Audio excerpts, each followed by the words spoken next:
भाजपा के घोषणा पत्र से नाराज समुदाय विशेष यूसीसी पर भड़के मौलाना। Bareilly all of India Muslim Jamaat के राष्ट्रीय अध्यक्ष शहाबुद्दीन रिजवी ने भाजपा के घोषणा पत्र पर अपनी प्रतिक्रिया देते हुए समान नागरिक संहिता यूसीसी कानून को शरीयत के खिलाफ बताया और कहा कि मुसलमान ऐसे किसी कानून को स्वीकार नहीं करता जिससे शरीयत के जर्रे बराबर भी नुकसान हो। अगर जबरदस्ती मुसलमान पर यह कानून थोपा गया तो समुदाय विशेष द्वारा इसका पुरजोर विरोध किया जाएगा। इसलिए भाजपा केंद्र सरकार ऐसा कोई कानून न लाए जिससे देश का माहौल खराब हो। अगर यूसीसी कानून में शरीयत यानी कुरान और हदीसों का ख्याल रखा जाएगा तो मुसलमान इसका पालन करेगा। अंततः यूसीसी पर समुदाय विशेष की भावनाओं को देखते हुए भाजपा को घोषणा पत्र से ये मुद्दा हटा देना चाहिए। अगर लागू करना है तो शरीयत के हिसाब से करे।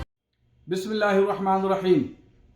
आजकल 2024 के लोकसभा के इलेक्शन की खूब जोर शोर से तैयारियां चल रही हैं और तमाम सियासी राजनीतिक पार्टियां अपने घोषणा पत्र जारी कर रही हैं। मगर इन तमाम पॉलिटिकल पार्टियों ने जिन जिन लोगों ने घोषणा पत्र जारी किया है, समाजवादी पार्टी, कांग्रेस, भारतीय जनता पार्टी, इन तमाम पॉलिटिकल पार्टियों के घोषणा पत्र से मुसलमान गायब है। कहीं दूर दूर तक मुसलमानों के बुनियादी मसाइल की कोई जिक्र नहीं है, कोई चर्चा नहीं है। जबकि इसी देश में रहने वाले और दूसरे तबकात के लोगों को उसमें शामिल किया गया है। मगर अगर नहीं शामिल किया गया है तो वो मुसलमान एक कौम है जिसको शामिल नहीं किया गया। यह निहायत अफसोसनाक बात है कि समाजवादी पार्टी जो मुसलमानों के हमदर्दी का दावा करती है, वो आज बुनियादी मसाइल में मुसलमानों से मुंह चुरा रही है और वो नरम हिंदुत्व की तरफ जा रही है।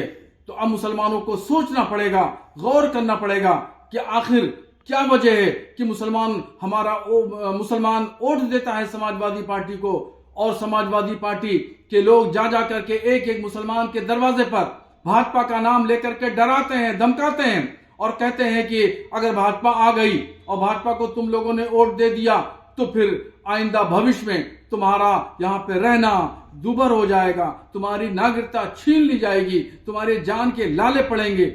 मगर जब घोषणा पत्र जारी किया सपा ने तो इसमें मुसलमान बिल्कुल सिरे से गायब है और अब सपा सीधे तौर पर नरम हिंदुत्व की राह पर चल निकली है। वो राह जो भाजपा की राह है, उस राह को समाजवादी पार्टी ने पकड़ लिया है। तो मैं मुसलमानों से अपील करना चाहता हूं कि मुसलमानों, आज सही वक्त है सही फैसला करने का। आप गौर करिए, फिक्र करिए, कौन है आपकी रहनुमाई करने का, कौन है आपका हमदर्द, कौन है बेख्वाह, आप उसका इंतखाब करिए। अगर आपने गलती की तो लम्हों ने खता की थी, सदियों ने सजा पाई, फिर 5 साल आपको वही रोना पड़ेगा।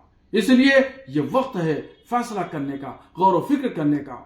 जो आपकी तामीर व तरक्की में, मुस्लिम मसाइल में हमदर्दी रखता हो और राष्ट्रवाद की बात करता हो, सूफीज्म की बात करता हो, कट्टरपंथियत के खात्मे की बात करता हो, उसके लिए आप गौर व फिक्र करें।